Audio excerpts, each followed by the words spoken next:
Welcome back to the Deep Dive. Today, we are on what I think is a pretty central mission. I'd agree with that. We're trying to give you the intellectual shortcut to understanding something huge, a complete inversion of corporate power. Yeah. We're going to be tearing into the radical transformation of marketing, the whole philosophy of attention, and, the startling reality of why the biggest corporations on earth are struggling. Struggling to compete with, what, a small, agile brand that just had a good week on TikTok? Exactly. It sounds insane, Yeah. but it's happening every day. And what's so fascinating here, and we're drawing this from source material from a really leading figure in digital business, is that we're not just talking about, small changes in marketing. No, this isn't about a new ad format. Not at all. The very physics of business, of distribution, have been fundamentally inverted. The core conflict is it's so stark. You have these small brands seeing astronomical success. Yeah. Sometimes even surpassing the quarterly sales of a Fortune 500 competitor. And that competitor is still sinking millions into what has become, let's be honest, archaic television advertising. Okay, so let's unpack this. Our focus today is to really get the mechanism of this great flip. We need to know why the established rules of CPG, that's consumer packaged goods, and legacy media are just collapsing. Yeah, what happens to that C-suite executive when a 22-year-old with a phone can not only compete, but in some cases just wipe out a $10 million traditional ad campaign? And that's the critical part. We need to master this concept of day trading attention because, according to these sources, it is now the essential skill. It's survival.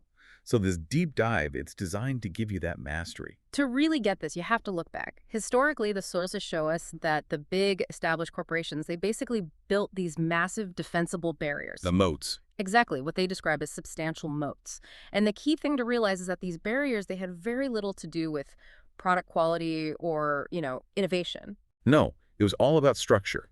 Insurmountable physical and financial structures. That's it. And these moats were huge. If you were a small entrepreneur 30 years ago, you faced two, impossible hurdles. The first was the financial gatekeeper. Amplification. Right. You just lacked the tens of millions you needed for a national TV spot or radio ads or a full-page ad in a magazine. If you couldn't afford to tell people you existed. You were invisible. Yeah. Simple as that. And the second hurdle, which in the CPG world was arguably even more crushing, was the physical distribution mode. This is the big one. An entrepreneur couldn't just walk into Walmart or Sephora or Ulta or CVS and say, hey, put my product on your shelf. Not a chance. Access to those major retailers was exclusive, it was costly, and it was heavily, heavily regulated by the companies that were already in there. The incumbents. Let's detail that cost for a second because it was brutal. We're talking about something called slotting fees. Ugh. This is the mandatory cost a manufacturer paid just to get their product on the shelf. Yeah. If you were a small brand, you had to pay thousands of dollars per store just to get tested in one regional market. And that's on top of mandated packaging requirements, strict return policies, things that could financially crush a new business overnight if the product didn't just fly off the shelves immediately. It was a system designed to keep new players out. Completely. The gatekeepers held absolute leverage because they owned the consumer's path to purchase. But and this is the core of it, the source material stresses that this entire economic structure has all been flipped. All of it. It's been flipped because of two concurrent massive shifts that happen in the consumer ecosystem. Okay, so the first shift is one we all feel every single day. It's the attention shift. Right. Consumers left legacy, media cable TV, terrestrial radio, print, and they relocated their eyeballs and their wallets onto the mobile device. Onto social networks. That's the new public square. It's the new community hub. It is the ultimate engine for discovering new things. And the second shift, which is really the operational killer for that old CPG model, is the distribution shift. This is where things get really interesting on the back end. This is where logistics and e-commerce platforms just completely leveled the playing field. Crucially, we're talking about the rise of Shopify and these third-party logistics providers, or 3PLs. They democratized the entire supply chain. Okay, can we pause on 3PLs for a moment? Because for anyone listening who isn't in logistics, this is the unseen killer of that old retail mode. What specifically did a 3PL start doing for a small brand that only a huge corporation could manage before? Okay, so they handle complexity and scale. Before, if you were a small brand, you had to rent a warehouse. You had to hire your own staff for inventory management. You had to develop your own system for picking and packing orders. Right, and manage all the shipping logistics, deal with returns, international fulfillment. You were doing it all yourself. A 3PL takes that entire burden away. So they provide the warehouse space, They provide the space, they manage your inventory in real time, they execute what's called pick, pack, and ship, and they handle all the complex returns processing. which means the small entrepreneur can focus 100% of their energy on product and marketing. Exactly. While having a world-class, totally scalable logistics system running on demand. So that old requirement, the absolute necessity of winning at Walmart and paying those crazy slotting fees, Hmm. it's just not a mandatory first step anymore. You can go straight to the consumer. And that is the profound implication. The source material really emphasizes this. It is now entirely possible for a brand to reach $100 million in revenue. 100 million. 100 million, without ever having to set foot in Arkansas, which is Walmart's headquarters, Yeah. or Minnesota, which is Target's home. That geographic reference makes it so real. Historically, if you weren't on their shelves, you just weren't considered legitimate. You weren't big. And now, the ability to bypass that negotiation, to bypass the financial pressure and achieve nine-figure revenue just through direct digital channels. Often in just 3 to 5 years. It's described as unprecedented in the history of consumer packaged goods. It just proves the moats are completely dry. This flips the whole script on the balance of power.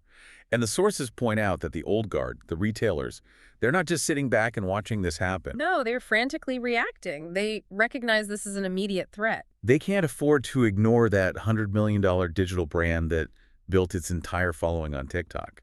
And why is that? Because the retailers themselves are bleeding out the youngest, most valuable consumers. The ones who shop on their phones. Precisely. So to stay relevant, retailers have to adapt their demographic profile.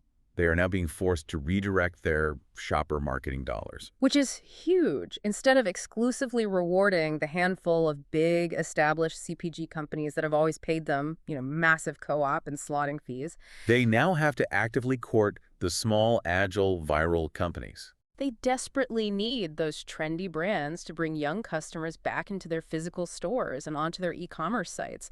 The leverage has completely shifted. It's not about protection anymore. It's about self-preservation for them.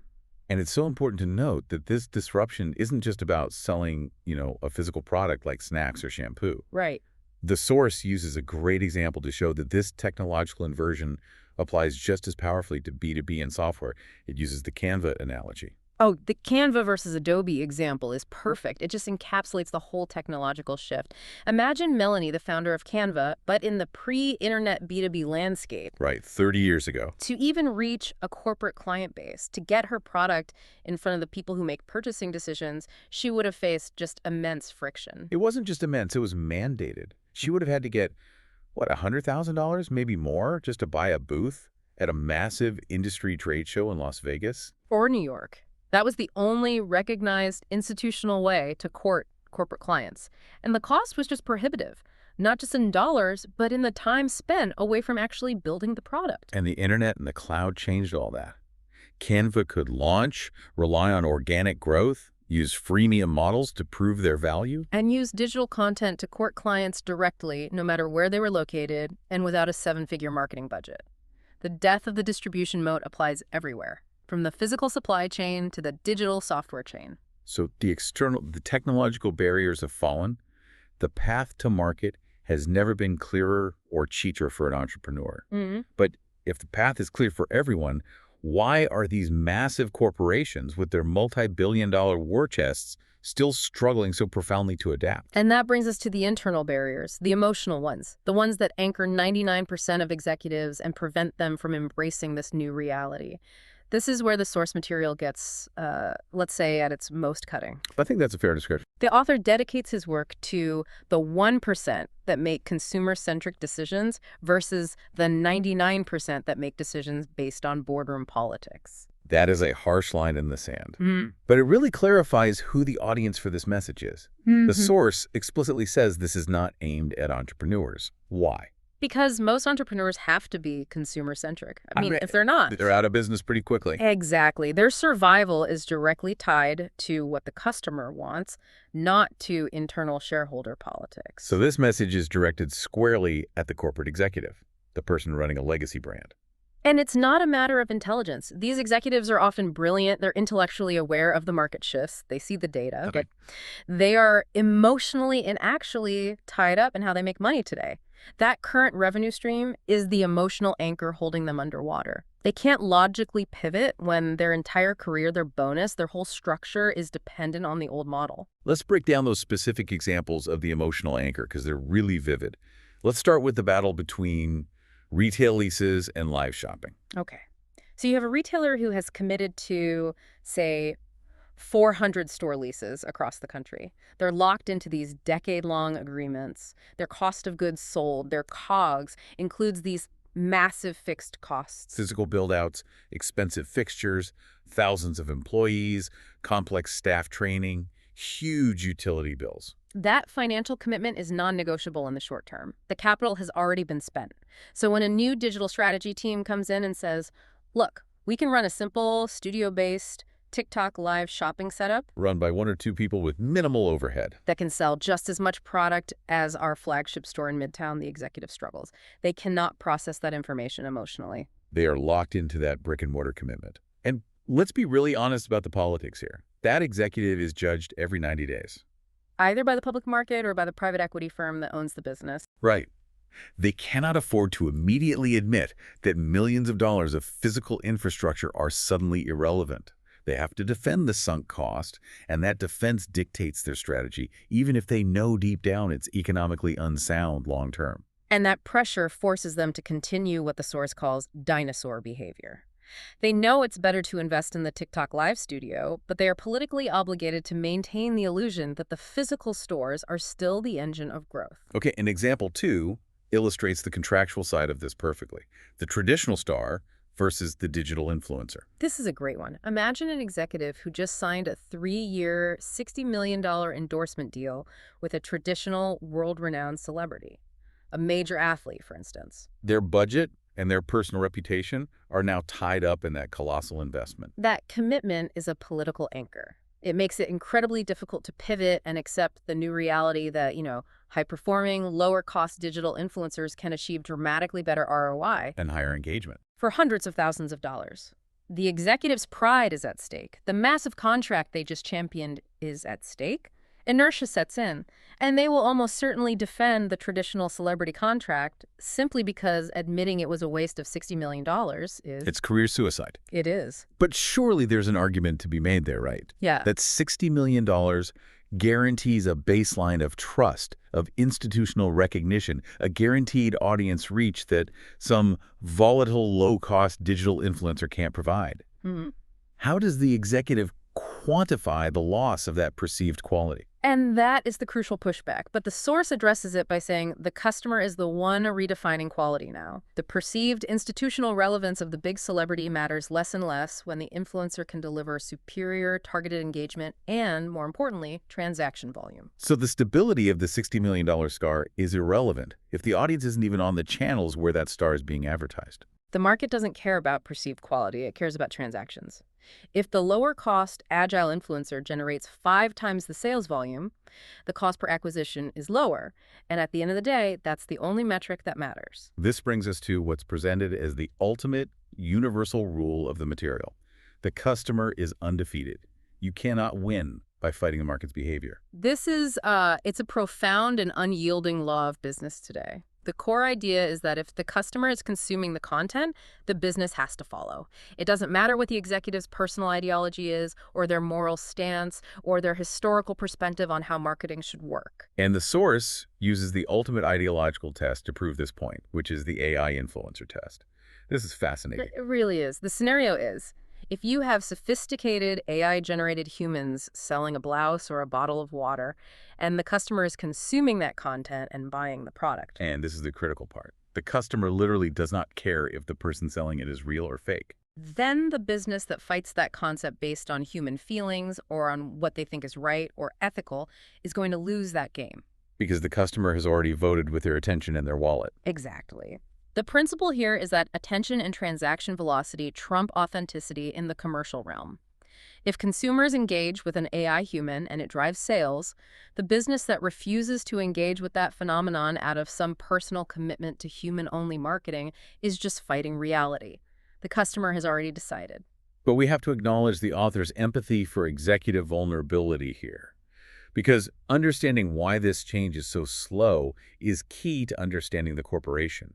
It's easy to criticize from the outside, It is. but what is the political reality of that executive's life? It's a reality of self-preservation, and Hmm. it's tethered to extreme financial stakes. Hmm. We're talking about an executive who might be making, north of $500,000 a year in stock options. Someone with a multi-million-dollar mortgage, kids in expensive private schools. Right. Their entire life is predicated on maintaining that income and that status. So for that person to go into the boardroom and throw a bomb in there by proposing a complete strategic pivot, a pivot that invalidates the company's existing $500 million investment in infrastructure and staff. It's politically suicidal. The corporate environment penalizes failure, and it rewards the appearance of stability above all else. Which means that instead of making the right long-term strategic decision, which might involve immediate, painful cost-cutting and layoffs, they will make the short-term defensive decision. They get it.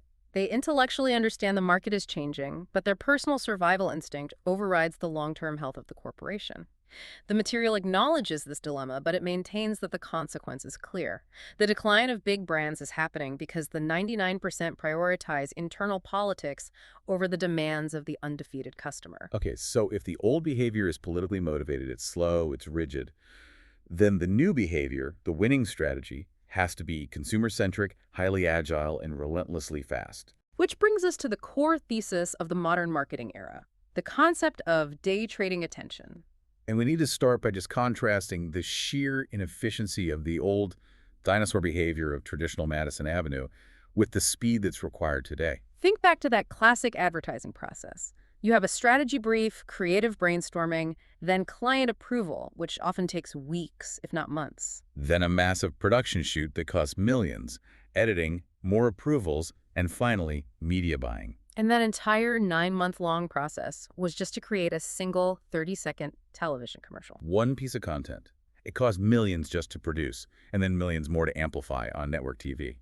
That level of inefficiency, that slowness, is just impossible to justify in a world where content trends are measured in hours, not quarters. And the thesis of day trading attention states, very plainly, the world moves too fast for that. The objective is to shift the entire organizational mindset away from betting everything on one glossy campaign to embracing relentless high-volume production. So what is the actual operational definition of this new process for a major corporation that used to just rely on external agencies?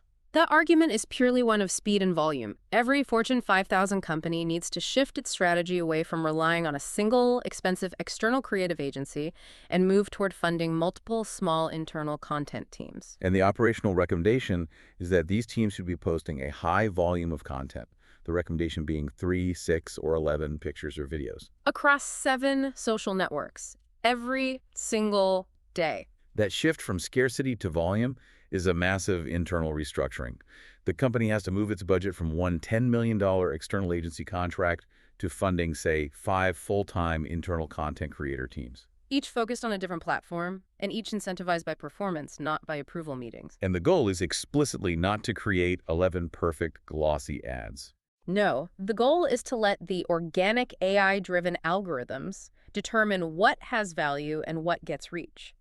You treat every single piece of content like a live test. You put volume out there, and you wait to see what the market, through the algorithm, deems valuable enough to amplify organically. And this leads directly to a massive paradigm shift in how companies use their working media dollars. Right. Working media dollars are the money you pay to the platform to amplify the ad. For 70 years, those dollars served a very specific purpose. And historically, working media dollars were often used to mask deficiencies. They were used to hide bad creative. That's a great way to put it. If the ad was just mediocre, if the slogan didn't quite land, or if the consumer didn't immediately respond, You can just pump millions of dollars behind it and force the consumer to see it enough times that it might stick through sheer repetition, brute force. but the deep dive material shows the complete flip in that philosophy. Now, working media dollars should only be used to amplify good creative. The first step is testing organically through that high-volume posting. And when something performs remarkable, when the data shows high watch time, high engagement, high conversion, that's when you bet significant media dollars behind it. It moves from brute force distribution to data-informed strategic amplification. That is the essence of day trading attention. Relentless testing, watching the market data, and then making massive, rapid financial bets on the winners. That distinction is incredibly important. But it does raise the question, how do we define remarkable if we're not hitting global virality every day? I mean, virality is a lightning strike, it's not a strategy. And the relevant concept there is over-indexing. You have to contextualize success based on where the brand is starting from. Right. For a new tea brand, for example, if their first 50 posts got an average of, say, 80 views, and then suddenly the 81st post hits 8,000 views. That 8,000 views is a massive, great win. It's a huge win. That post is over-indexing for that brand's average performance.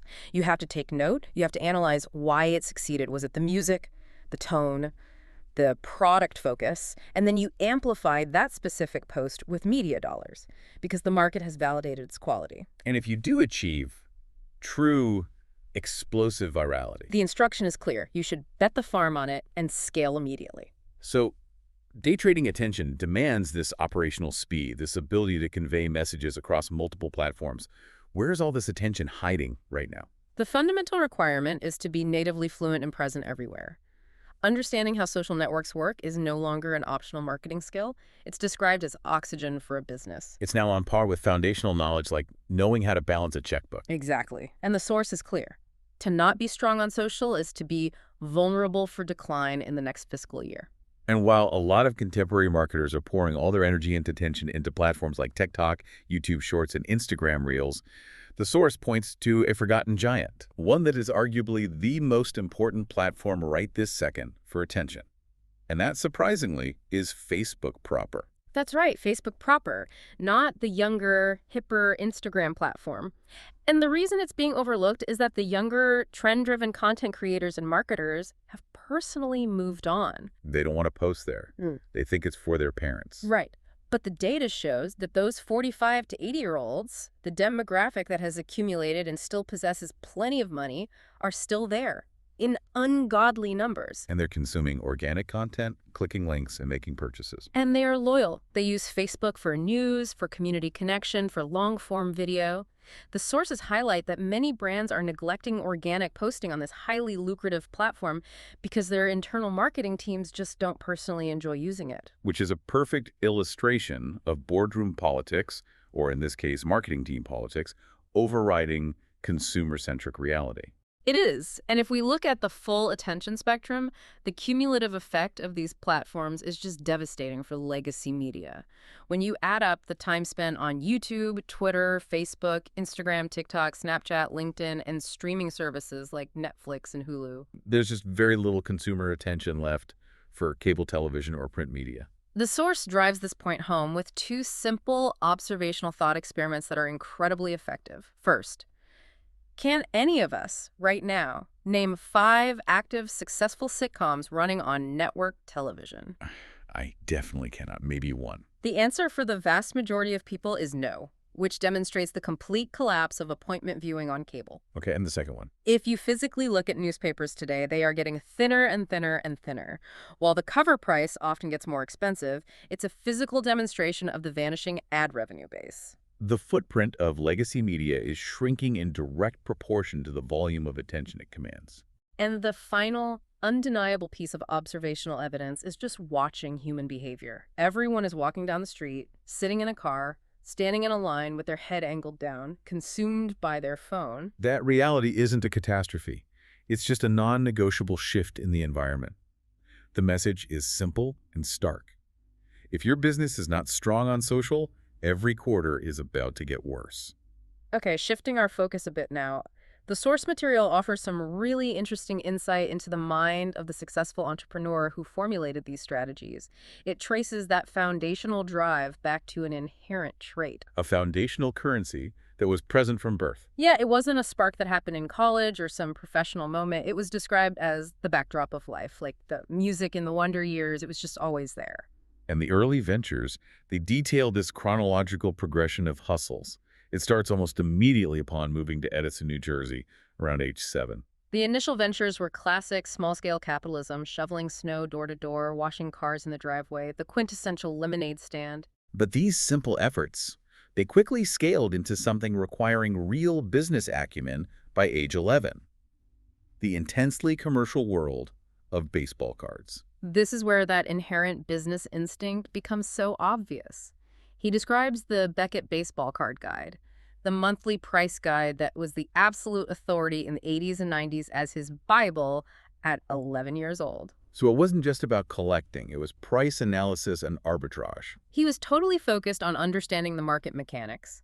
He would use the Beckett Guide to determine the retail value of cards, and then he would travel to flea markets and card shows across the state. Convincing his parents to drive him. Right, and he'd buy cards below the guide price. His whole obsession was using price discrepancies between different venues to create profit. He wasn't a collector, he was a liquidator. And this pure obsession was so evident in the classroom environment, it completely overrode any academic focus.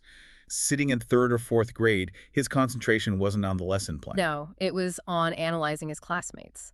The focus was entirely on how to sell sports cards to them at lunchtime or after school. And the analysis was already profoundly consumer-centric. He wasn't just trying to move inventory. He was analyzing their accessories, their cues. This kid's wearing a Cincinnati Reds hat. Okay, he's emotionally invested in that team. I'm going to make sure I pitch him on a Pete Rose card after school, and I know exactly what I can charge him because I know he has that emotional anchor. The entrepreneurial drive was instinctual, targeted, and just all-consuming. And this intense focus, which prioritized commerce over curriculum, naturally leads us to one of the most controversial topics the speaker addresses: the value of poor grades and the academic system. He received what he describes as substantial hate emails 10 to 12 years ago when he started talking publicly about this. Oh yeah, the initial reaction from parents and educators was highly emotional and defensive. It often stemmed from the anxiety that, their children might be discouraged from working hard in school. But the sources note that this debate is now much more accepted. Educators are actually, increasingly, looking for external voices to address the high mental stress that children face today over grades and college acceptance. That aggressive pursuit of academic perfection is taking a heavy mental toll. So the core argument presented is highly provocative. There is no correlation between being a profoundly great student and having a happy life, or even a successful life. And the source clarifies that financial success is often a laughable metric for academic achievement. It points out that many financially successful entrepreneurs did not get great grades or attend Ivy League schools. So what's crucial here is the call to move the conversation deeper than just financial success. The most important debate, he argues, is about happiness and mental well-being. He challenges the notion that striving for straight A's and a perfect resume correlates to being a happy grown-up. He posits that the current system is creating profound anxiety in young people. And this isn't an anti-education message. The source stresses that education and literacy are the foundation of life and citizenship. But it's about acknowledging that the current rigid academic system, while working for a certain percentage of people, does not work for many. It has strengths and weaknesses, like any system. And parents should have a well-rounded conversation with their children, one that prioritizes context, mental well-being, and identifying their innate strengths over just contributing to overwhelming mental stress tied to some arbitrary acceptance letter. The ability to shift focus from the rigid structure of academics to the agile, consumer-centric focus of entrepreneurship is, in a way, just another example of ignoring the political pressure of the institution in favor of the market. Okay, so if day trading attention is the required optimization strategy for the present, what kind of business needs to be built to withstand the technological storms of the next decade? And we start with a seemingly paradoxical trend: the growth of experiential businesses. Right. While digital media dominates every waking hour, the speaker notes he is actively investing in experiential sectors: concerts, festivals, physical sporting events. And this is driven by the realization that humans need a little bit of detox from digital. The physical world, the sources suggest, is growing in value precisely because of its scarcity. This need for a physical break is definitely real. But there is a crucial loop built into it: that just reinforces the digital paradigm. Oh, absolutely. People may go to a festival for a detox, but they still go primarily to take compelling photos and videos to post immediately on Instagram or TikTok. The digital platform is still the engine that's driving the desire to attend the physical event in the first place. The physical experience has become content generation. And this shift reinforces the conversation on the broken economics of traditional media. The source is clear that he is not ideologically anti-traditional media, TV, print, radio. They still have audiences. But there's a massive misalignment in pricing that makes them commercially unviable for day trading attention. To reflect the true, drastically reduced level of attention these channels command today, he states unequivocally that he would only buy them if they slashed their prices by 90%. 90%. The problem is not the medium itself, but the outdated price structure. It's rooted in legacy measurement systems and, again, internal political resistance to admitting failure. Legacy media prices remain high because of multi-year contractual commitments, the vanity of certain brand executives who still believe a Super Bowl ad is the pinnacle of marketing. And the fact that their measurement systems are rooted in these archaic metrics, like ratings points, which no longer accurately reflect engagement or transactional likelihood in a highly fragmented attention economy. Okay, here's where the discussion pivots into the ultimate long-term strategic play. We're moving beyond marketing and into societal infrastructure. The profound prediction that in the next decade, with the explosion of generative AI, the only safe business is intellectual property. This is a bold claim, and it's rooted in a fundamental societal crisis, the AI deepfake crisis. For the last 100 years, video proof has been considered the judge and jury of our society. If you had it on tape, it was real. It was verifiable evidence. This shared belief in visual proof formed the basis of our trust in media, in politics, in legal systems. But the source warns that millions of sophisticated deepfake videos will be created in the next decade, making it fundamentally impossible for the average person to trust what is real. We're going to be shown videos of leaders, experts, even our friends saying and doing things they never did.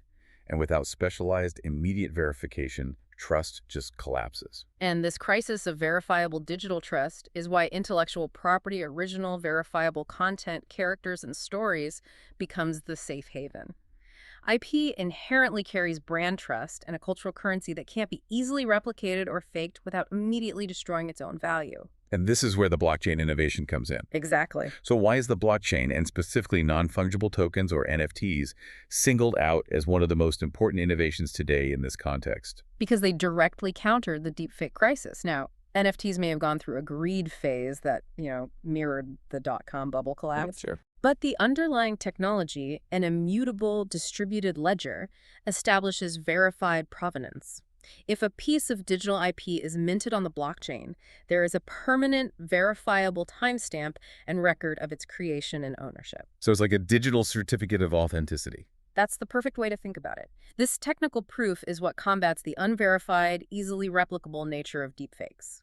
It establishes that this specific digital asset is the original verified source. And this profound belief is the foundation of the speaker's own massive IP play, VFriends. Right. This project was born from an NFT collection, but it draws inspiration from iconic, timeless IP giants like Pokemon, Marvel, Disney, and especially the work of Jim Henson and Sesame Street. Who managed to successfully balance that acute entrepreneurial drive with a lot of soul. Exactly.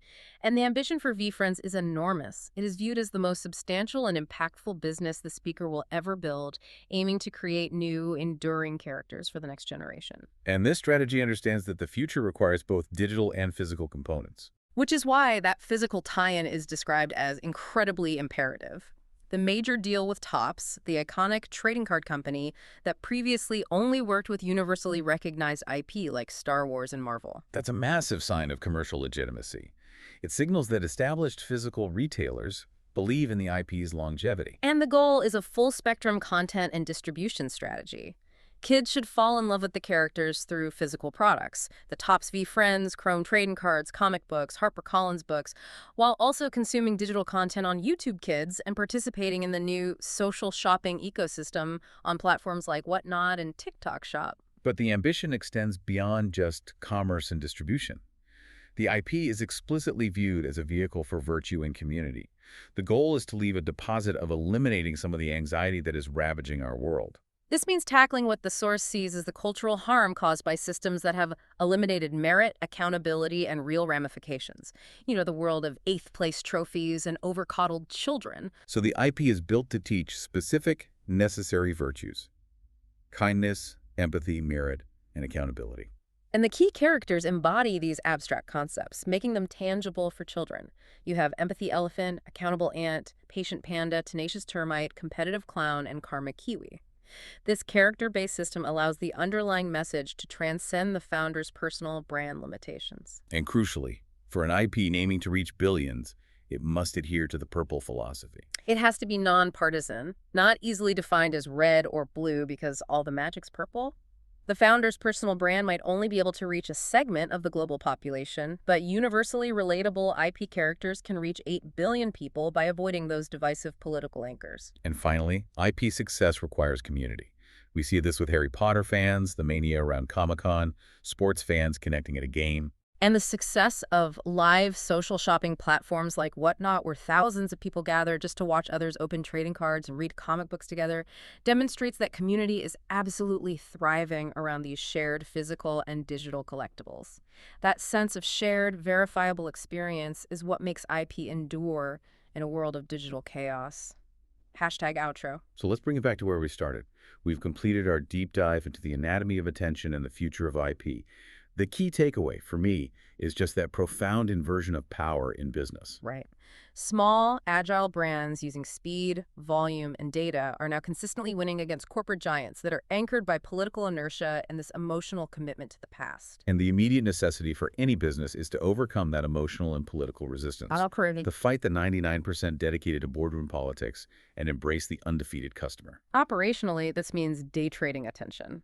Moving from those 9-month, million-dollar campaigns to high-volume daily content testing and using working media dollars only to amplify what is already proven by data to be successful. We've seen that if a business is not natively strong and fluent on social platforms, the prognosis is clear. Every quarter is about to get worse. And looking ahead, that crisis of digital trust, driven by the proliferation of AI deepfakes, strongly suggests that intellectual property, secured by blockchain provenance, may very well be the only safe business in the next decade. The ambition behind the next generation of IP, like VFriends, is to reach billions by teaching necessary virtues in a character-driven format. We've talked about the importance of kindness, empathy, merit, and accountability in this new future. Right. That leaves us with our final provocative thought for you. If the next great IP must embody virtues to reach 8 billion people in a world where verifiable truth, the judge and jury of our society, is constantly under attack by AI deepfakes, what specific virtues beyond kindness, empathy, and merit do you believe are most crucial for the next generation of digital characters to possess, specifically to restore or safeguard digital trust? Something to mull over as you see the next viral video and wonder if it's real. We'll see you next time on The Deep Dive.